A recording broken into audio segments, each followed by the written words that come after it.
வள்ளிமலை ஸ்ரீ சச்சிதானந்த சுவாமிகள் அருளிய வேல்மாறல் மகா மந்திரமும் அதன் விளக்கமும்.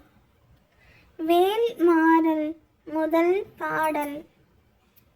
பருத்த முலை சிறுத்த இடை வெளுத்த நகை கருத்த குழல் சிவத்த இதழ் மரச்சிறுமி வெளிக்க நிகராகும்.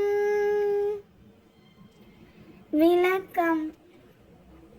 ஆழ்ந்த அகன்று நுண்ணியதாய் இருக்கும் வேல் கூர்மையுடையதாய் நீண்டு ஒளிரும் வள்ளி அம்மையின் கண்ணுக்கு ஒப்பாகும்.